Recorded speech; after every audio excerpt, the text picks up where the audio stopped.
song is on fire! Hello,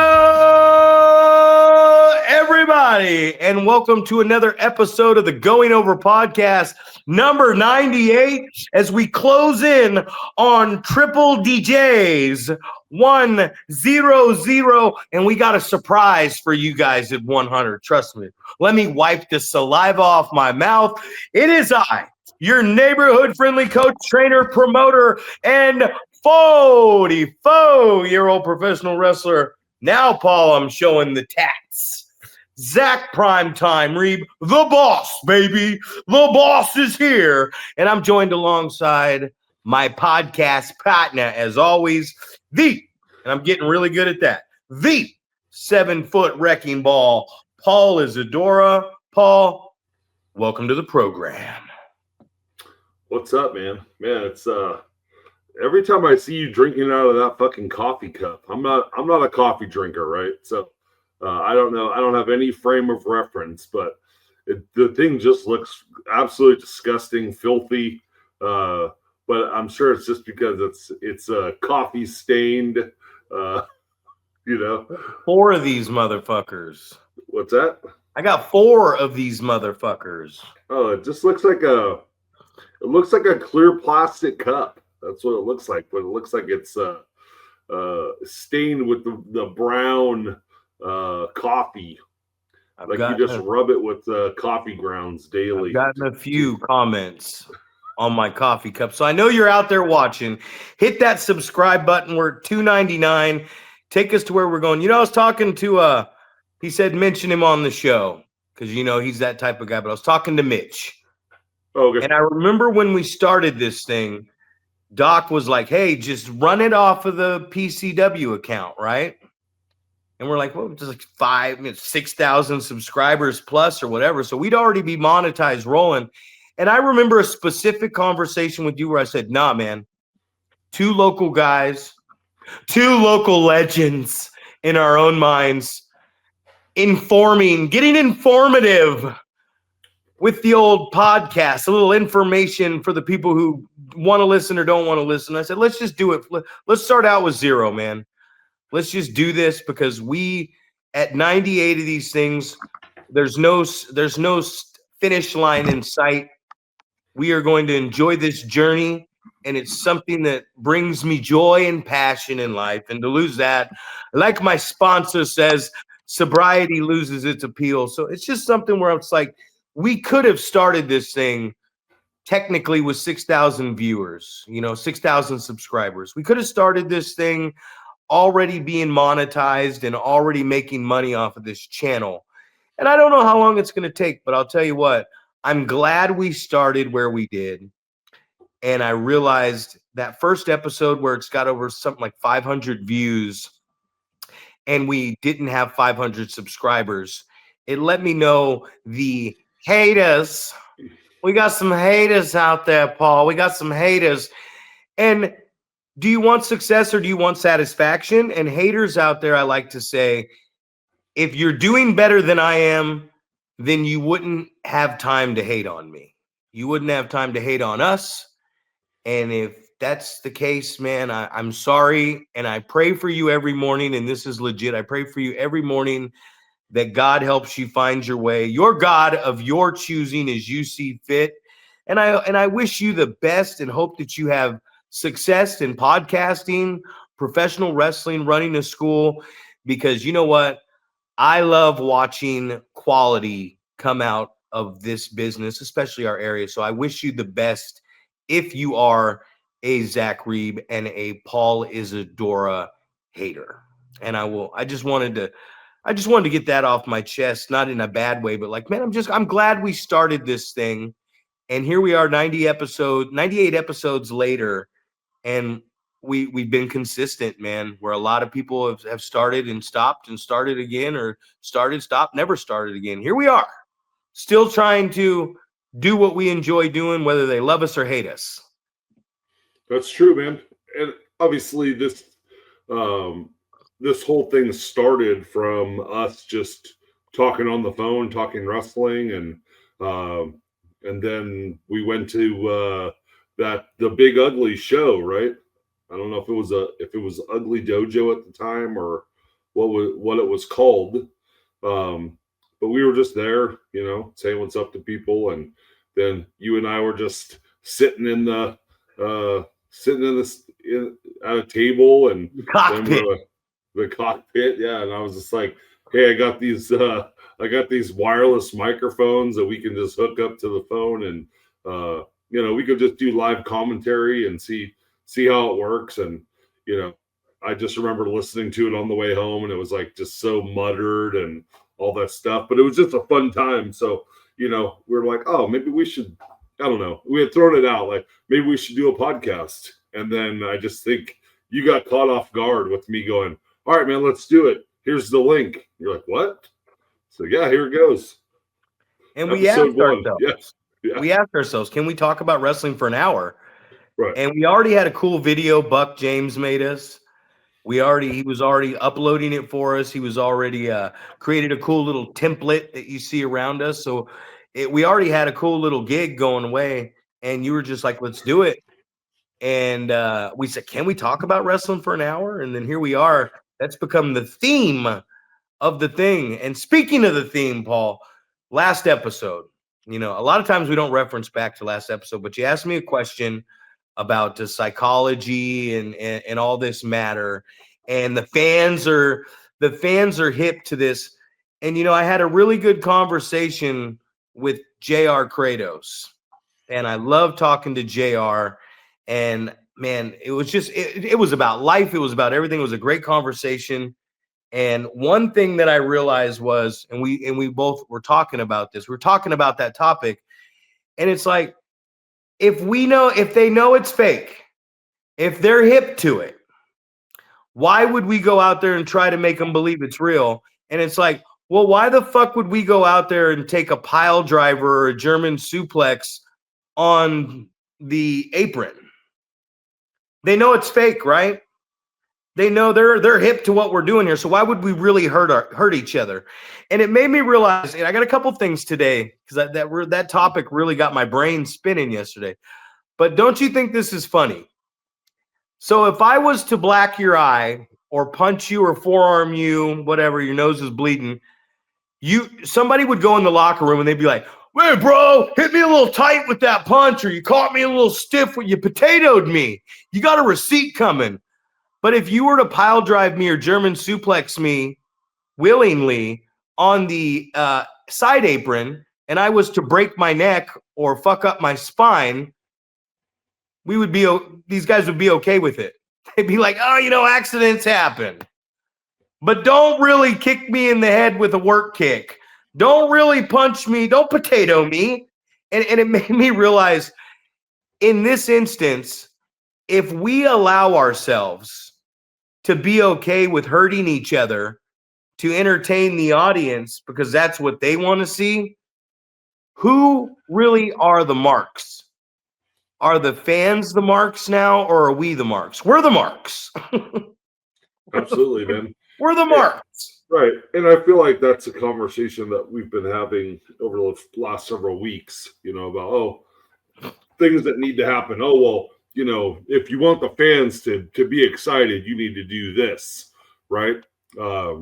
It's some sort of gimmick, right? Whether it's, somebody needs to get hit with a table, someone has to get sprayed with mist or whatever it is. It's like, whatever you're doing wrestling wise, telling stories, psychology, that's not good enough, right? We need some sort of big event to happen where it's somebody potentially gets hurt, and and it's like, I can't express enough. It's like, what we're doing is already dangerous enough without adding in extra elements of that same danger. We talk about going into matches intoxicated or inebriated, things like that. Just and for me, it had always been the case. It's like, well, this is dangerous enough as it is. I am not going to put myself or someone else in greater danger because I think it's a good idea to do something silly like that. So I don't know, man. It's just, and it might be people go, oh, you're such a square or whatever, right? It's fine, man. Smoke some weed, have a couple beers, whatever. We're pros. We can do this, right? And it's like, well, you can think that as much as you want, and you think about, like, I always think about when you're driving, driving and texting and things like that. And it's against the law in most places. But then I also think about, like, police are able to type stuff up on their computer while they're driving behind you, right? And it's like, so are some people, is their perception that, oh, well, I can do this, I can multitask better than others, right? I can smoke weed and still be a safe worker, or I can have a couple beers and still be a safe worker, or all those things. And I guess that kind of full circle comes back to the Rajah Jackson thing, where we kind of had that conversation as well. It's like these guys are drinking before the show, and I think that came into play as well. We're like, okay, well, I'm not thinking as straight as I normally would. So I don't know, man.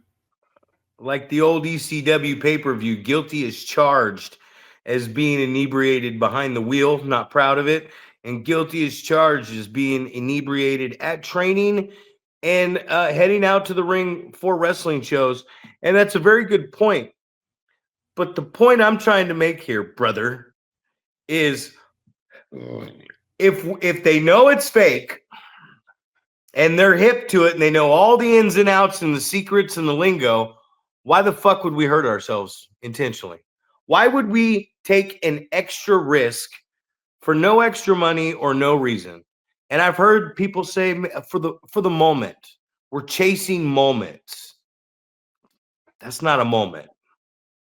It's a moment that will be forgotten. One of the things I go back and watch and cringe every time is, do you remember the Backyard Halloween Wrestling show? I wish we had the video, which soon we'll have those options. I wish we had the video where the guy came out to the Wolfpack. Doom, doom, doom, doom, doom, doom, doom, the Wolfpack is back. And he got in the ring and he got on the middle rope and he's just standing there. And in the conversation I had with Adam, Adam always says, Zach said, if you can't stand on the middle rope and jump 180 back into the ring on your feet, you don't belong in the ring. And, Bad News wouldn't be able to do that. So maybe I was wrong. But and the guy jumps off the middle rope and both of his knees buckle back behind him like a grasshopper. He looked like a grasshopper, a fucking praying mantis. And the Wolfpack music's still playing.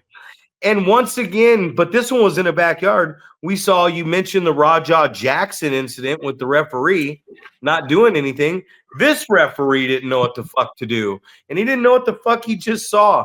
And I love going back. And so to me, that's a moment, right?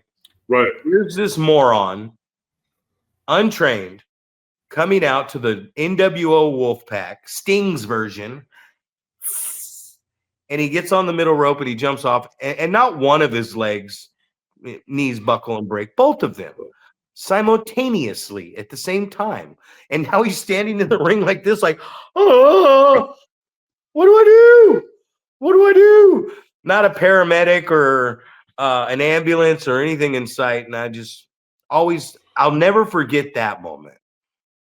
That's a moment I'll remember. So chase your moments, right? And it's kind of like that moment. Even though this guy did nothing risky, but he did get inside of a makeshift wrestling ring to the NWO Wolfpack song. So technically he did something risky, but it's like, yes, my final answer a week later or an episode later.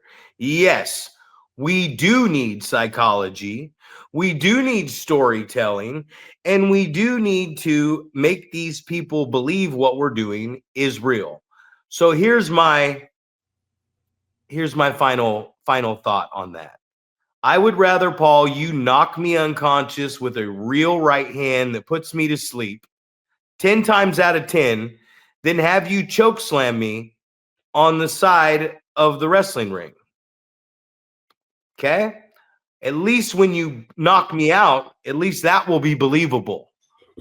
If here's Zack and Paul on the side apron, 9-footer, bang. Not only does Zack, sorry, I was going back to like the coast to coast move. Whether it's a 16-foot ring, an 18-foot ring, a 20-foot ring, you're going up 4 or 5 feet. You're basically elevating the disaster of this thing.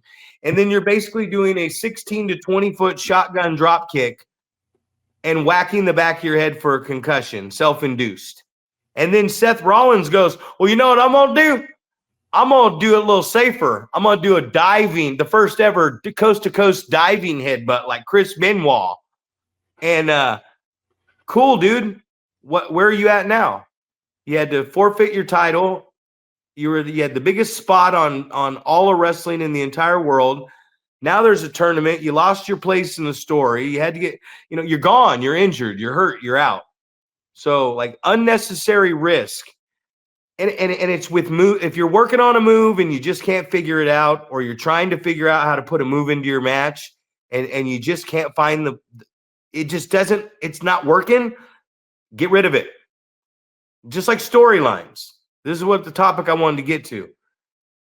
If I'm sitting here with you talking about something going, man, how do we do this? How do we do? If you can't logic something you want to do, if it doesn't just fit and flow, then you're booking the wrong thing. You know what I mean? Like if you're like, I really want to do this. If you're thinking too hard about this, you're booking the wrong thing. And if you're thinking too hard about something, what the fuck do you think the poor audience who just paid for a good time is going to think about it? Very true. Yeah. So, yeah, I don't know, man. It's those. I don't know. You talking about psychology, man. And I feel like I've just after that episode, I feel like I've watched a couple different matches that I go, this is the reason that the question is asked, is because in so many matches there is no psychology. I don't know who the good guy is. I don't know who the bad guy is. There's no opportunity for me to get behind one of the guys or the other. There's no opportunity for me to hate one of the guys, right? Everything is done so quickly. You're not listening to the audience. You're not doing any of this stuff. So it is just, obviously it is a good question, because I think it's like so much of the wrestling that you watch doesn't have storyline stuff involved in it, psychology involved in it. So you're wondering, are we going away from that? Is it a good reason to go away from that? Or is it just, like I said last time, is it people can't execute, the psychology, they can't execute the storyline stuff. So they just say, oh, well, it's really not that important, right? It's this cop out, right? And I remember, talking to someone at a wrestling school about like, well, how much chain wrestling do you do? And it's like, oh, well, we really don't do a whole lot, because, we don't really like it or whatever it was. There's some excuse for it, but the basic idea was we don't want to do chain wrestling because we think that's boring, because we want to just do big moves, right? We want to do all the moves that we just saw on Raw this week or SmackDown this week or whatever it was. But it's a cop-out because you don't want to put the time into the psychology of one guy out wrestling another guy in a wrestling match. You don't want to tell the story. The reason that the sport is called wrestling is because we are wrestling, right? And I don't know, like for me, it's always like I love the story of, one person is out wrestling the other person, which causes that person who's getting out wrestled to become frustrated. And now because they're frustrated and they're getting dominated in this wrestling match, they're going to take a shortcut, and then that's what goes, okay, well, if this guy's willing to take a shortcut, then this guy must be the bad guy, right? Because the good guy, you wouldn't take a shortcut, right? The good guy is going to do the things the right way, and they look at this as a sporting contest, and they wouldn't take a shortcut. So but that all goes into the psychology and storytelling of the whole situation. So we go away from it because I feel like people, you're either you don't care enough about the business to make it look realistic, or I don't know what other excuse is there. Well, it's, if you go back and watch old wrestling, there's always that spot, and people don't understand that shine at the beginning. It's like a mini comeback, like a really small comeback. It's the heel's got me, whips me off the rope. I reverse the heel. I hit him with the big hip toss. He wings around. I hit him with a big body slam. I'm fired up. He rolls out of the ring. He's talking shit to the crowd. I reach through. I pick him up, and he hangs me over the top rope. Or I go out to get him, and he uses the outside of the ring to gain advantage and roll me back in and get his heat on me. Or he just comes back in the ring and cuts me back off. But he's stopping my momentum. I don't want to get hit with that third bump, whatever the fuck it is. There's a third one coming, and I'm smart enough to know that I've already taken two. I'm fresh enough to be able to take these things, but if I take that third one, I might be cut off as the heel, and he might be working on me. But to go back to what you were saying, if I want to be a singer, if I want to play a guitar, I can't just pick up a guitar and learn to play.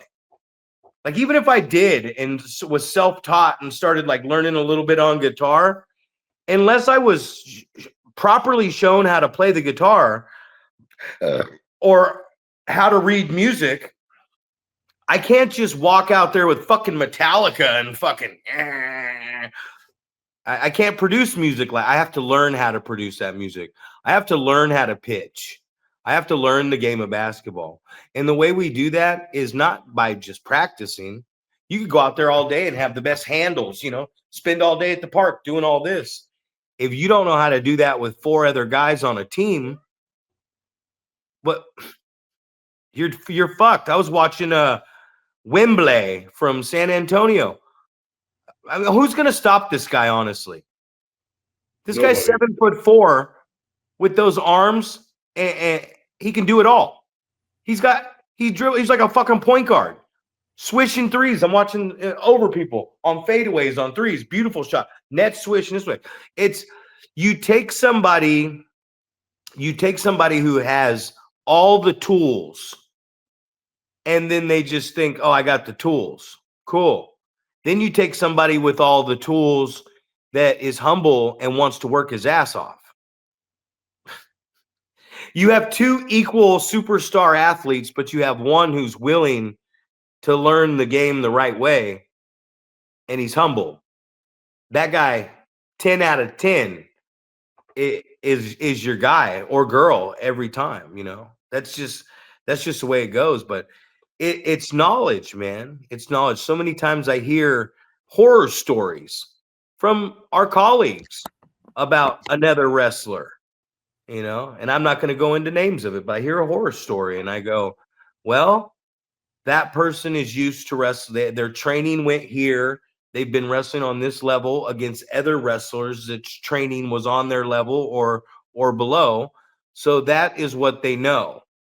When you're trying to teach these people something else and improve their game, they're uninterested in doing that. So, and I don't think it's that nowadays. I don't think it's just nowadays that, oh, nobody knows how to do it right anymore. I think the people that are doing it right are the ones who are still making money, and the ones who aren't doing it right are still the ones not making money. Like, that hasn't changed. There's just more of it. It doesn't mean wrestling's more popular. It just means there's more access to run wrestling companies and get wrestling rings and get into training and get in the business. It doesn't mean it's as good as it was, but the level where it is good, it's still good because they're still doing this the exact same way. You know, you can't argue the point. They go, oh, you know, these guys in AEW, but I've seen those guys that are doing the spots in AEW, and I've seen them wrestling on the indies, and they know how to work. And it goes back to what Vince DeMarco said. Well, they can do all this stuff because they know how to work. So they know how to work. So now they're like, okay, we want a faster paced style. They're still listening to the crowd when they do it. You know, you see those young bucks, Swerve Strickland, Will Ospreay spot. You're like, 100 miles an hour. But if you really pay attention to that, and this is the talent, the what we're missing is they're still getting and listening to the reaction through all this. Super kick, oh, super kick, oh. So to be honest with you, what they're doing is actually fucking amazing. You know what I mean? Like, they just ran this big elaborate spot and still let the audience soak up reactions through each thing, and then did the final burn, and then the place stands up on their feet and starts giving them a 20,000 people standing ovation. That's talent. But then someone else will go to try to do that exact same spot somewhere else, and they're just doing that. They're just copycatting. They're not understanding that the Young Bucks, I wrestled the Young Bucks at NWA Hollywood fucking 20 years ago. You know what I mean? Like fucking almost 20 years ago. These guys have been around a long time. Swerve's been around a long time. Ospreay's been around a long time. Like, they're doing the spots, but people aren't realizing these kids on the indies that aren't as well traveled, aren't as experienced, and aren't as well trained are trying to emulate and copy those four guys I just mentioned.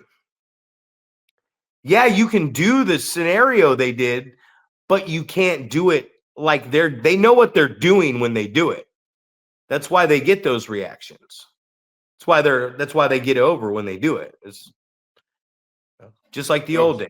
We're copying. Absolutely.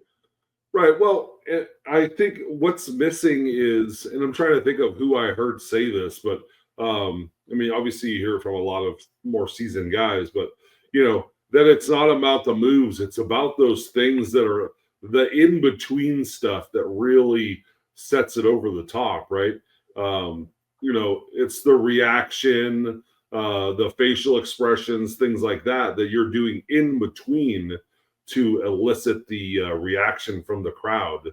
That really means everything, right? Like you just said, you could choreograph the exact same match that someone else did that was successful, but because you don't have the in-between stuff, you know, the mortar, or you know, whatever you'd like to say, the grout between the tiles, the job it's not a finished product, right? It's not the same thing, because you're missing the glue stuff that holds that match together.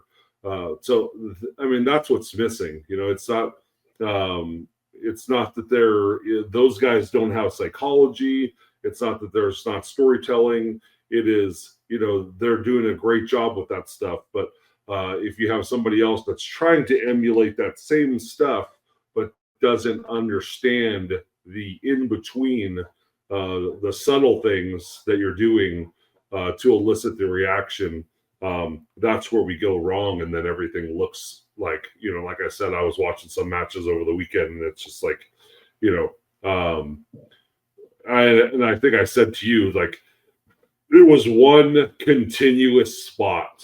There was no break in the action to allow the crowd to react. There was no, like, I don't know who the good guy and the bad guy is, because it's like there's no storytelling. There's no psychology put together within the match. So you don't know what's going on. It's just like two guys out there, you know, playing wrestler. So, and I think that's obviously, you just said, I mean, it's the business is so saturated that you have people that, oh, well, I'm just bought a ring. I'm gonna set it up at this place, and we're gonna put on a show, and we're just gonna grab whoever's willing to come work, whoever needs some in-ring time, right? Yeah, you can come out and wrestle. That's I feel like that's where you get those big long 3.5 hour shows. Is you're like, oh yeah, we'll make room for you, right? We're not gonna stay structured to a certain time limit or whatever. We're gonna be like, oh yeah, no problem. We'll make room for you because you're my friend, or you're my a friend of a friend, or whatever. Whatever it is, and then all of a sudden now you've got a long show that doesn't make sense, and just a bunch of guys that are out there, like I said, just playing wrestler, and no story being told. The fans can't really get into it and follow it. It's just these guys just in the ring doing stuff. Well, what I'm saying with that is these guys are doing spots. And we got in that conversation last week, and I said, I don't think you need to have in-ring psychology in order to make any money and get over, but I do believe you have to have crowd psychology. So these guys know, right? And it goes back to Vince saying you got to know how to work before you can choreograph. So the Young Bucks, they know what's going to get a reaction. They know what's going to get a pop. So they know where they can throw these things into a match.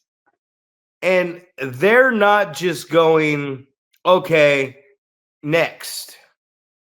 They're moving around. They're taking a breather. Like, that's what we don't see in these highlight videos, is they're taking a breather in between, and then the crowd starts to rumble a little bit.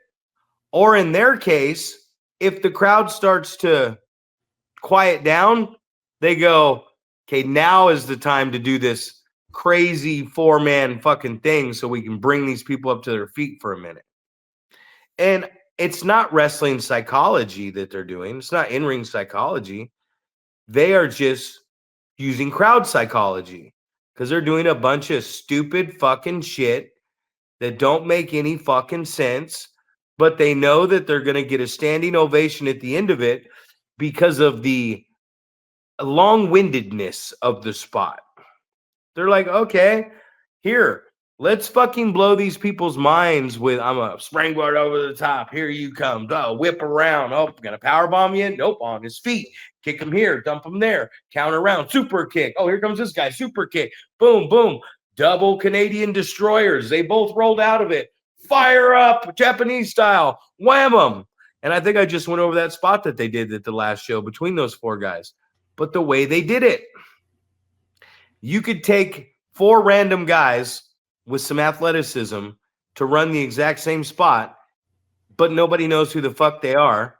and it's not going to get over like it did with those guys.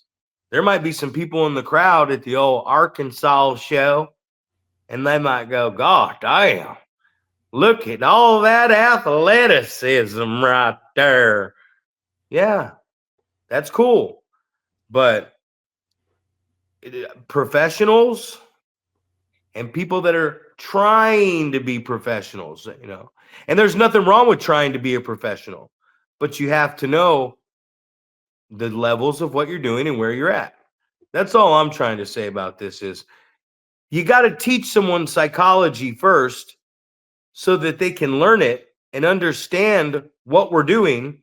And then as they get down the road, 10 years down the road of doing this, they can start to put in their own psychology of their moves and what they want to do, where they're wrestling. Well, what type of fans are you wrestling in front of? Are you wrestling in front of the one fall, time limit, fight forever? I've been watching Monday Night Raw because it's on Netflix and I don't watch anything else. And I'll put Monday Night Raw on.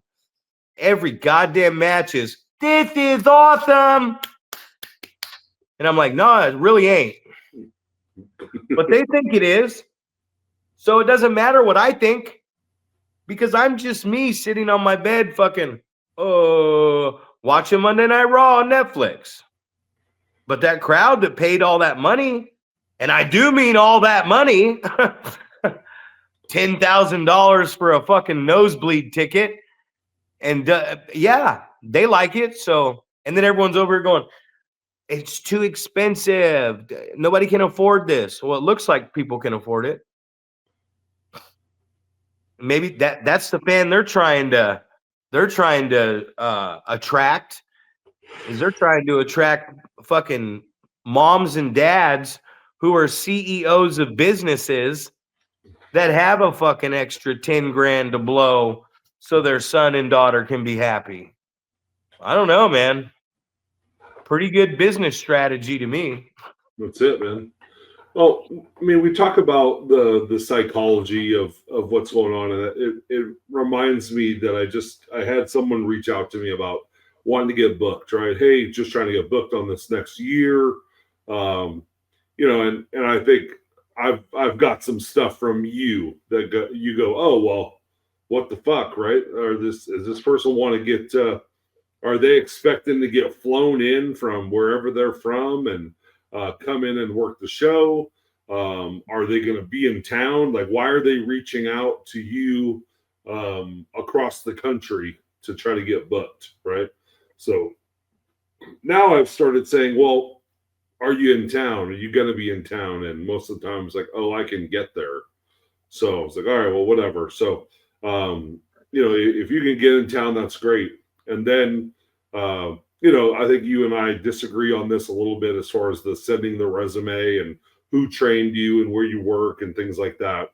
I don't think it has to be so in depth where you're telling me I've won championship belts at this, this, that, and the other promotion. But I definitely like the resume of sorts. Tell me how big you are, things like that. Where you trained,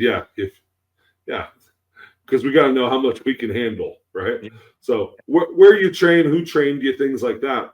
And then obviously, I'm always looking for send promo photos so I know what you look like. Do you have a good look, right? Is it somebody that I feel like I can plug into our roster and it's going to make sense? You're going to be either someone that we can put in a role where I can put my guy over on you, and or you're going to be a menacing figure that is going to make it believable that you can get one of our baby faces over, or you can get one of our heels over, whatever, and then obviously the last and probably most important thing is I want to watch a match, right? I want to see something, like show me some of your work. So this guy, I get something and he sends me like highlight clips. It's got music over it. And I was like, it's like, well, that's great, man. Like I can see that you're able to move around and things like that, right? You're moving around in the ring. That looks great. But for me to understand if you are a good wrestler or not, or how I could fit you in, it's like, I need to know, like, I mean, obviously I can tell by certain things who's the baby face and who's the heel, right? Just by certain mannerisms. So that wasn't an issue, but it was like, I need to know, like, crowd reaction, like, are you telling a story, why you're the baby face, why you're the heel? Are you telling a story of why you're doing certain moves, right? I need to hear the crowd. I want to watch the psychology of the match. I want to see, does it make sense? And just before we jumped on here, I was watching a little bit of it, and it almost made me feel bad for asking about sending a match, because I was like, I can't tell if you guys are doing a good job working the crowd or not. And then it was just the subtle things, like I was just talking about, the little glue things that you fit in there as I'm watching it, and I was like, oh, this guy understands what's going on. And it's very, reminiscent of the first time you saw Sergio Santana. You know, it's like you expect someone to send you a 15-minute match, and they're getting 80% of the offense, and but in this case it was very similar to that, like working babyface and getting a little bit of the advantage, and then the heel somehow outsmarts him, outslies him. So it was just good. I'm actually looking forward to watching the entire match. I'll send it to you as well, but it's those things, right? I mean, it goes right back to psychology, and when you get that, it's obviously we have a lot of guys in our area. I know, like Nick Night Train is the guy that I think of right off the top of my head that is trying to get out there to other promotions, and so I think that's a really good idea, right? Have hopefully a recent match that you have, that you're doing the right stuff, right? I'm working as a babyface, and I'm doing a great job selling and firing up when I need to, and listening to the crowd and things like that. So I think that's something that have that in your back pocket when someone says, "Hey, I'm interested in bringing you in," or if you're reaching out, which I know a lot of guys are reaching out to try to get bookings, right? Hey, I'd like to come work for your company. Here's a recent match that I just had. So I don't know. I know back in the day it was, WWE, they wanted that promo photo. They wanted the 1 minute talking on the microphone, and they wanted a 5-minute match, right? So I don't know what it looks like nowadays.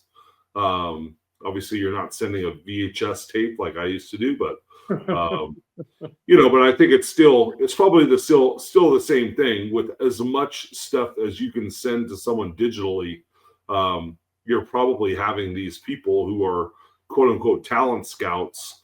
They want to see, like, do you make an impression on me in 30 seconds, right? Does your character make an impression in 30 seconds? Am I going to watch it past the 30-second or 1 minute mark to see, do I want to use this person? Is this guy worth a shit? What's going on? So definitely something that kind of feeds right into the things we've been talking about over the last couple episodes. Well, you're going to catch my attention right away or not? Right. I'm not going to sit around and be like, oh, let me watch a little longer. Maybe he'll pick things up here a little bit. It's not like a baseball game. You know what I mean? It's not like, all right, these guys are just getting warmed up. They're slow starters. And here we go. Because you have the option, right? Because we know it's fake. We know the secrets. We're in on it. When Sin first came to me, and just to reiterate that, Ugly was saying he's going to train a certain way, and he believes a certain way. This is somebody asking him the question, does it matter? And I feel like the way I've been answering this, I almost feel like I've been presenting this like Ugly was saying, fuck psychology, it doesn't matter, which is not the case. No. So but I feel like since you asked me that question from him and my responses, I feel like I've been sitting over here going, no, Big Ugly, you're wrong. No, he's on this team, right, with what he's saying. He's saying wrestling's changing, but it was a question that was asked to him. So when I first met Sin and he came in, right, like I was talking to Jerry Gigolo about this today. And when Sin first came in, he came in and I don't remember who brought him in, but I was like, God, look at the size of this guy, looks intimidating. And he was taking some bumps and selling a lot. And I think that was a Saturday. And I think we went out and drank. And I'm pretty sure that was the first time he stayed in town and hung out with us. And he came to training on Sunday. And I remember telling him, I said, hey, quit bump. I don't want you to bump. And he was like, what do you mean? I'm like, I know you can bump, but I don't want you to bump. And he goes, okay. And I go, yeah, and register, but don't even sell. And he goes, wait, what? He's like, you don't want me to bump, and you don't want. He thought I was fucking with him, right? And I said, fuck, while we're at it, you shouldn't even lose. He's like, well, then what the fuck do you want me to do? And I'm like, he's like, you don't want me to bump. You don't want me to sell. And what do you want me to do? Just kick everybody's ass since you're saying not lose? I said, yeah, exactly. That's what I want you to do. And I think he thought I was fucking with him. But I'm like, no, I don't want you to bump. I don't want you to really sell. I want you to kick everybody's ass. I want you to never lose. I want you to be undefeated. And then I put him in front of the microphone, or I put him in front of the camera, and I said, all right, let me see what you got. Red lights on. And he goes, I'm not a man of many words, but, and I go, cut. He goes, what? I go, what are you, the Black Undertaker? You know what I mean? I said, what do you mean you're not a man of many words? I said, I couldn't get you to shut the fuck up last night. You're hilarious. You just kept talking. I couldn't get a word in edgewise. And he's like, so wait a minute. You want me to not bump. You want me to register but not sell. You don't want me to lose matches, and you want me to kick the shit out of my opponents, and you want me to just be myself when I talk? Yep. I said, all right, I cock blocked you last night at the bar. You really gave it to me that night and the next day. I said, so here, get the camera ready. I just cock blocked you. What would you tell me? And he goes off on me, right? And it's hilarious. And then when he's done, I said, but when you're done, I want you to look mean. So he cuts this fucking scathing promo on me about being a cock blocker and all these creative things he says. And then when he's done, and I go, that's it. That's who I want you to be. And that's what we have to look at in these characters. It's like, I was talking to Christina Von Eerie on the phone, and she's like, man, I really want to come to the Hall of Fame. You didn't invite me early enough. And I'm thinking in my head, like, no, you are right. You are right. Adam is one of your best friends. You have another booking. Maybe some other people, a lot of other people have bookings too. So, it's going to be every year, first Saturday of December. Now, for the advance. But she was saying, she got a concussion and now she's in a more managerial, like corporate commissioner, whatever type role. And then I'm over here talking to Jerry Gigolo, and I'm like, dude, let's come up with a character for you that's fresh and new, that's a heelish character that we can build. I don't just want to book you. And then I'm thinking, like, I was telling him, you need a female manager, and I'm like, man, Christina Von Eerie would be the perfect manager, right? And it's like, Jerry's like, yeah, I live in Sac now, and I've dropped her off at the house before. She lives just down the road.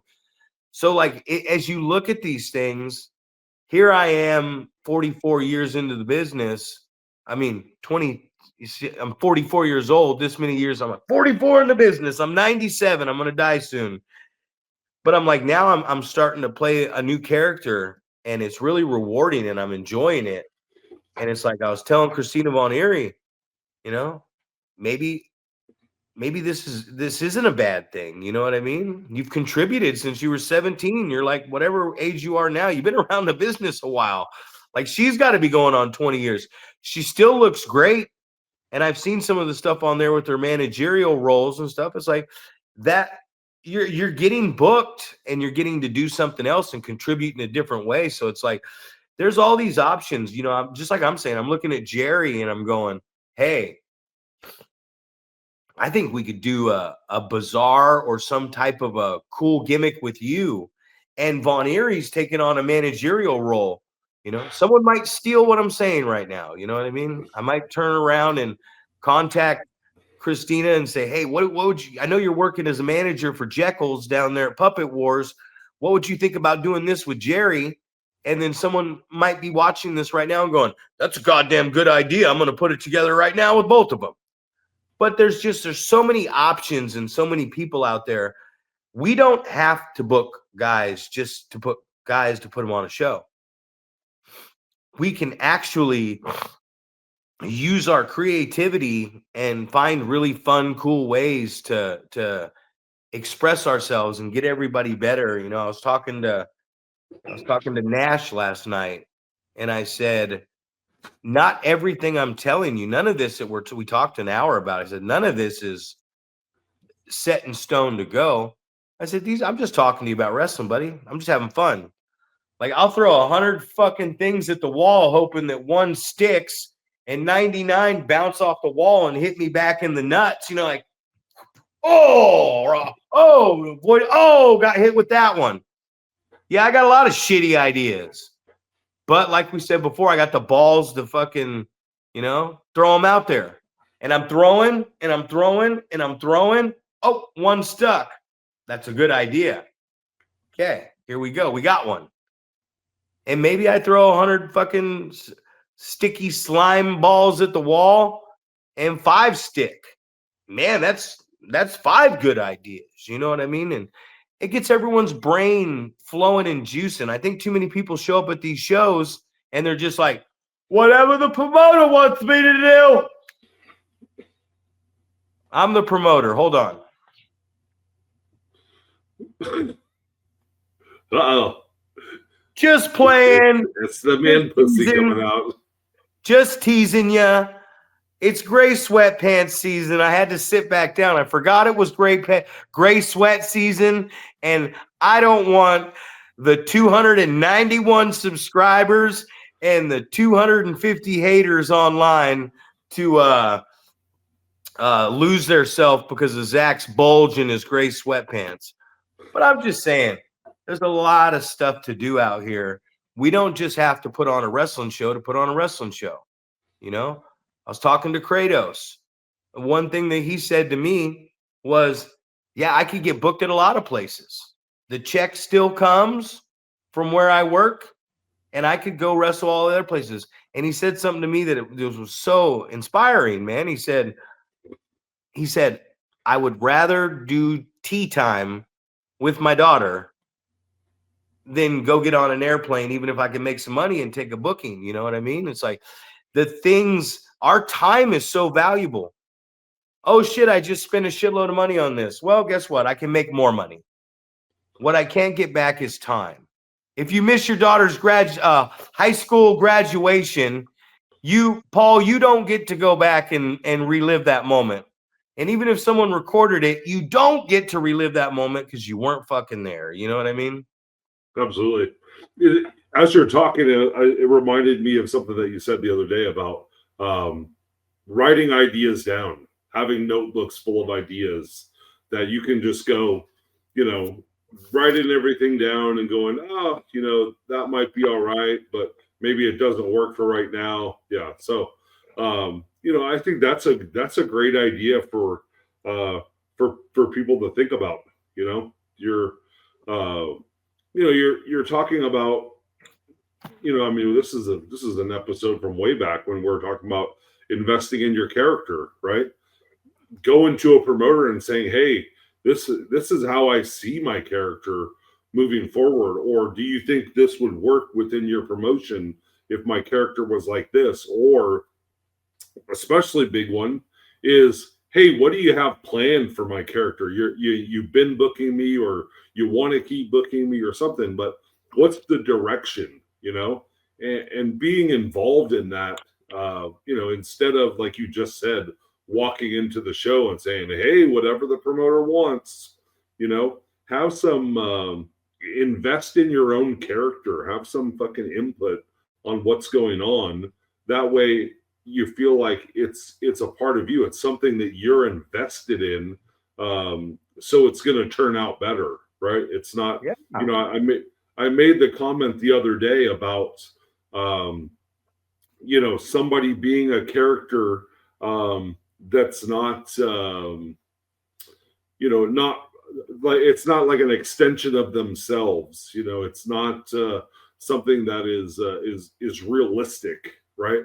So you can't have a character that's just made up of something that someone doesn't believe in, political views or whatever.